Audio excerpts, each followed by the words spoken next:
तेज, सही, सटीक खबर। डिजिटल युग की हर खबर आप देख रहे हैं। Human right and anti corruption सच है तो दिखाएंगे जरूर। राष्ट्रपति डोनाल्ड ट्रंप ने यह दावा करके एक नया विवाद खड़ा कर दिया है कि उनके कार्यकाल के दौरान उन्होंने भारत और पाकिस्तान के बीच एक महत्वपूर्ण सीजफायर समझौता करवाया था, जिसने दोनों देशों को एक बड़े संघर्ष से बचा लिया। ट्रंप ने अपने चिरपरिचित अंदाज में यह बयान दिया और इसके साथ ही उन्होंने ऑपरेशन सिंदूर नामक एक कथित अभियान का भी जिक्र किया, जिसकी जानकारी अब तक सार्वजनिक नहीं थी। इस दावे ने कई सवाल खड़े कर दिए हैं। क्या वाकई ट्रंप ने इतनी बड़ी भूमिका निभाई थी? और ये ऑपरेशन सिंदूर आखिर है क्या, जिसके बारे में दुनिया आज पहली बार सुन रही है? क्या यह कोई गुप्त कूटनीतिक पहल थी या फिर किसी सैन्य तैयारी का कोड नेम? भारत ने डोनाल्ड ट्रंप के इन दावों का तुरंत और सख्ती से खंडन किया है।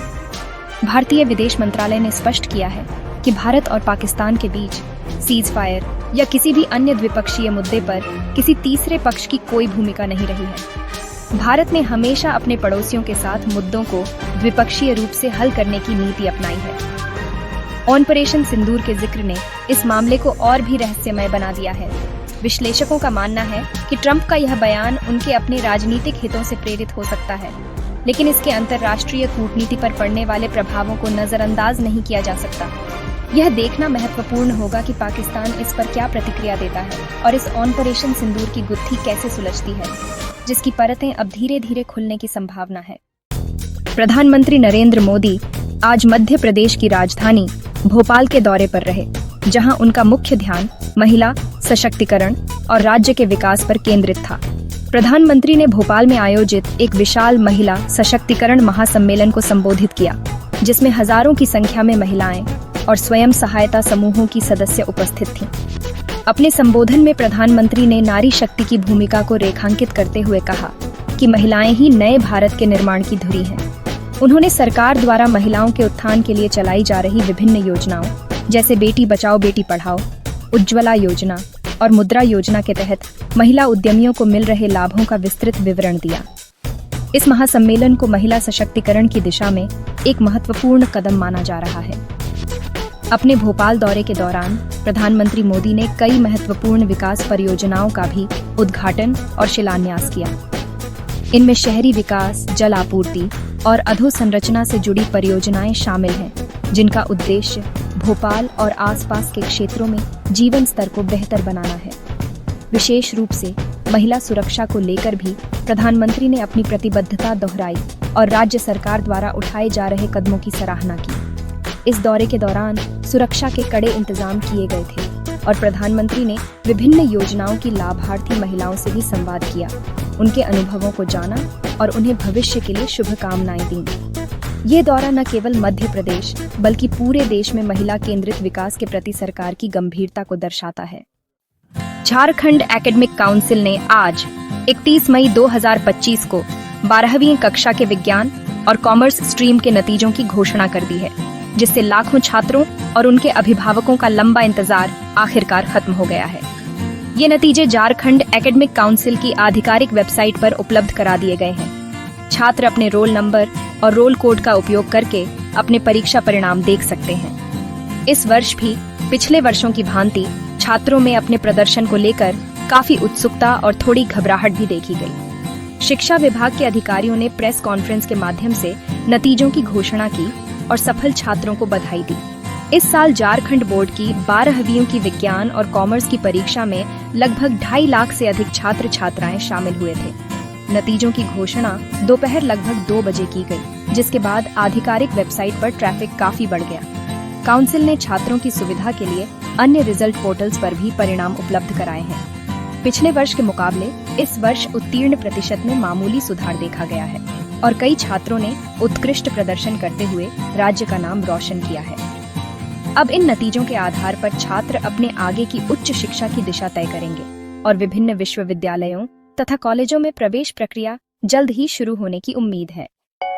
अंतर्राष्ट्रीय कूटनीति के क्षेत्र में भारत को आज एक महत्वपूर्ण सफलता हाथ लगी है, जब दक्षिण अमेरिकी देश कोलंबिया ने अपने एक पूर्व में दिए गए विवादास्पद बयान को वापस ले लिया। इस पूरे प्रकरण में कांग्रेस के वरिष्ठ नेता और पूर्व केंद्रीय मंत्री शशि थरूर की भूमिका और उनके द्वारा की गई टिप्पणियों ने भी विशेष ध्यान आकर्षित किया।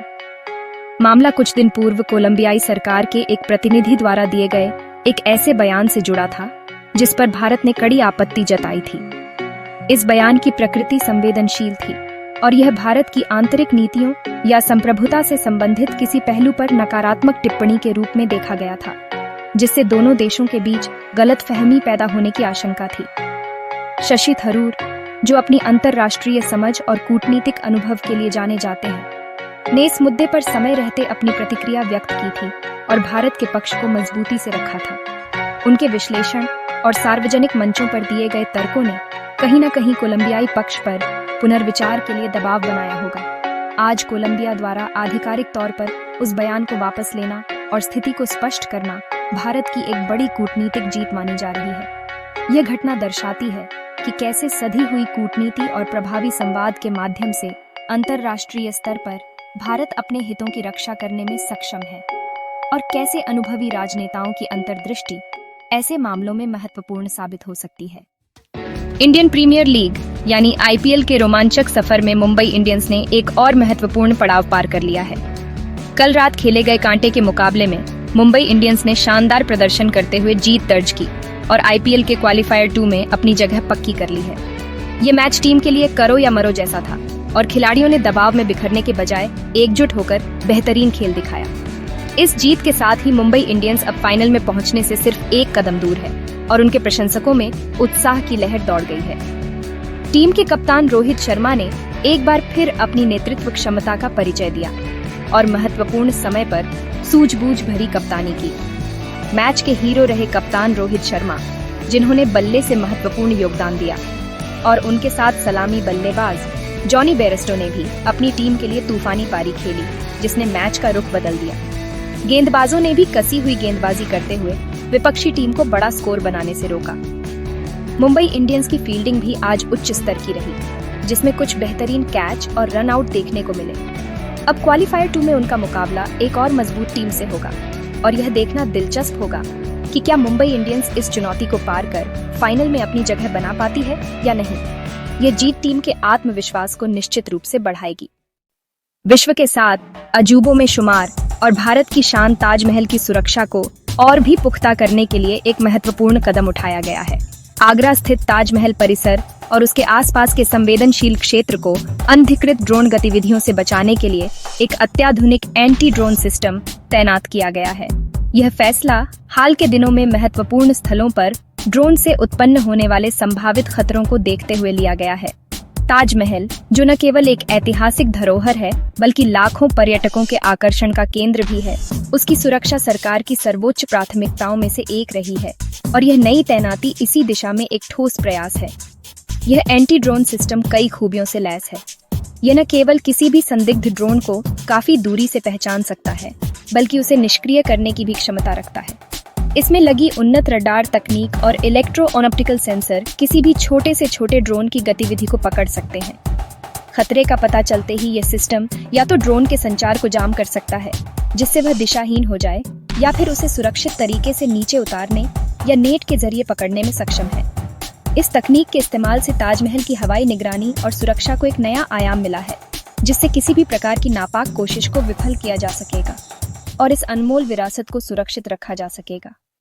उत्तर प्रदेश की राजनीति में आज एक महत्वपूर्ण कानूनी घटनाक्रम देखने को मिला, जब माफिया मुख्तार अंसारी के बेटे और सुहेल देव भारतीय समाज पार्टी के विधायक अब्बास अंसारी की विधायकी के संबंध में अदालत ने अपना फैसला सुनाया। अब्बास अंसारी पिछले काफी समय से कई आपराधिक मामलों में आरोपी हैं और उनके खिलाफ कानूनी कार्यवाही चल रही है। उन पर लगे आरोपों में आर्म्स एक्ट के उल्लंघन से लेकर धन शोधन और धमकी देने जैसे गंभीर मामले शामिल हैं।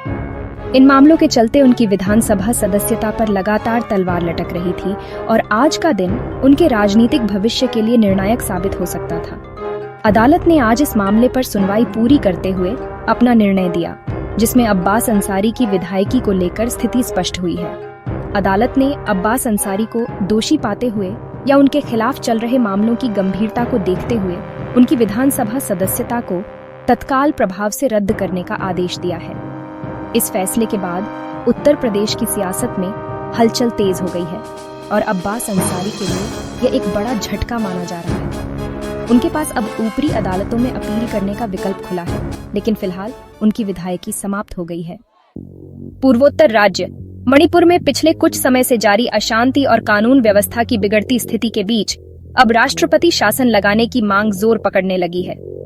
राज्य के कई विधायक, जिनमें सत्ता पक्ष के कुछ असंतुष्ट सदस्य भी शामिल हो सकते हैं, मौजूदा स्थिति पर गंभीर चिंता व्यक्त कर रहे हैं और उनका मानना है कि राज्य सरकार कानून व्यवस्था बनाए रखने में विफल रही है। इन विधायकों का एक धड़ा केंद्रीय गृह मंत्रालय और राष्ट्रपति से राज्य में तत्काल हस्तक्षेप जब माफिया मुक्त और राष्ट्रपति शासन लगाने की अपील कर रहा है, भारतीय समाज पार्टी को सामान्य किया जा सके, अब्बास अंसारी और नागरिकों की सुरक्षा सुनिश्चित हो सके। अदालत ने यह मांग मणिपुर के जटिल राजनीतिक और सामाजिक परिदृश्य काफी समय से और भी आपराधिक मामलों में आरोपी। इस पूरे घटनाक्रम में मणिपुर के राज्यपाल की भूमिका अत्यंत महत्वपूर्ण। उन पर लगे आरोपों में आर्म्स एक्ट, राज्यपाल ने राज्य की वर्तमान धनशोधन और धमकी देने जैसी रिपोर्ट केंद्र सरकार को भेजी है। इन मामलों के चलते उनकी विधानसभा और विभिन्न पक्षों की मांगों का उल्लेख किया गया है। और आज का दिन, हालांकि राज्यपाल ने अभी तक राष्ट्रपति शासन की सिफारिश करने, अदालत या न करने के बारे में कोई सार्वजनिक बयान नहीं दिया, अपना निर्णय दिया, लेकिन वह लगातार स्थिति पर नजर बनाए हुए को लेकर और विभिन्न राजनीतिक दलों के नेताओं के साथ मुलाकात कर रहे हैं। दोषी पाते यदि केंद्र सरकार राष्ट्रपति शासन लगाने का निर्णय लेती है तो यह मणिपुर के लिए एक बड़ा कदम होगा, जिसके दूरगामी राजनीतिक और प्रशासनिक परिणाम होंगे। इस फैसले के बाद मणिपुर एक अनिश्चितता के दौर से गुजर रहा है। हलचल तेज हो गई है। देश में जहां एक और अधिकतर गतिविधियां सामान्य हो चुकी हैं, वहीं कोरोना वायरस का खतरा अभी पूरी तरह से टला नहीं है। पिछले कुछ दिनों में देश भर में कोरोना के सक्रिय मामलों में एक बार फिर मामूली वृद्धि दर्ज की गई है, जिसने स्वास्थ्य विशेषज्ञों की चिंता बढ़ा दी है। हालांकि यह वृद्धि अभी खतरनाक स्तर पर नहीं है, लेकिन इसे नजरअंदाज करना भारी पड़ सकता है। विशेष रूप से दक्षिण भारतीय राज्य केरल में कोरोना के सक्रिय मामलों की संख्या अन्य राज्यों की तुलना में अधिक बनी हुई है, जो चिंता का विषय है। केरल सरकार स्थिति पर नजर रखे हुए है और आवश्यक कदम उठा रही है, लेकिन सतर्कता बरतने की आवश्यकता है। विश्व स्वास्थ्य संगठन यानी WHO ने भी हाल ही में कोरोना के नए संभावित वेरिएंट्स और बदलते मौसम के साथ संक्रमण के फैलने की आशंका को लेकर चेतावनी जारी की है। WHO ने सभी देशों से अपील की है कि वे अपनी निगरानी प्रणाली को मजबूत रखें, टेस्टिंग और जीनोम सीक्वेंसिंग पर ध्यान दें और पात्र लोगों का टीकाकरण सुनिश्चित करें। भारत में भी केंद्रीय स्वास्थ्य मंत्रालय ने राज्यों को सतर्क रहने और कोविड उपयुक्त व्यवहार का पालन करवाने के निर्देश दिए हैं। ये समय है कि हम लापरवाही न बरतें और मास्क पहनने, सामाजिक दूरी बनाए रखने तथा स्वच्छता का ध्यान रखने जैसी आदतों को फिर से अपनाएं, ताकि कोरोना की किसी भी संभावित लहर को रोका जा सके। उत्तर प्रदेश के बिजनौर जिले से एक चौंकाने वाली घटना सामने आई है, जहां एक सेवानिवृत्त नौसेना अधिकारी साइबर ठगों का शिकार हो गए और उन्हें अपनी जीवन भर की कमाई से लगभग 2 करोड़ रुपए गंवाने पड़े। यह घटना दर्शाती है कि कैसे शातिर अपराधी भोले भाले लोगों को, विशेषकर वरिष्ठ नागरिकों को, अपनी ठगी का निशाना बना रहे हैं। पीड़ित अधिकारी को कथित तौर पर एक आकर्षक निवेश योजना या लॉटरी का झांसा दिया गया था, जिसके जाल में फंसकर उन्होंने विभिन्न किश्तों में ठगों के बताए खातों में बड़ी रकम ट्रांसफर कर दी। जब उन्हें ठगी का एहसास हुआ, तब तक काफी देर हो चुकी थी और अपराधी अपना काम कर चुके थे। मामले की जानकारी मिलते ही बिजनौर पुलिस हरकत में आई और साइबर सेल की मदद से तत्काल जांच शुरू की। पुलिस ने पीड़ित अधिकारी से विस्तृत जानकारी लेकर ठगों के डिजिटल फुटप्रिंट्स को खंगालना शुरू किया। प्रारंभिक जांच और तकनीकी सर्विलांस के आधार पर पुलिस ने इस गिरोह के कुछ सदस्यों को गिरफ्तार करने में सफलता पाई है और उनके पास से कुछ नकदी और ठगी में इस्तेमाल किए गए उपकरण भी बरामद किए हैं। हालांकि पूरी रकम की बरामदगी अभी बाकी है। यह घटना एक बार फिर ऑनलाइन लेनदेन में अत्यधिक सावधानी बरतने की चेतावनी देती है और किसी भी अनजान व्यक्ति या योजना पर आंख मूंदकर भरोसा न करने की चेतावनी देती है। पुलिस ने नागरिकों से भी अपील की है कि वे ऐसे किसी भी संदिग्ध कॉल या संदेश से सतर्क रहें।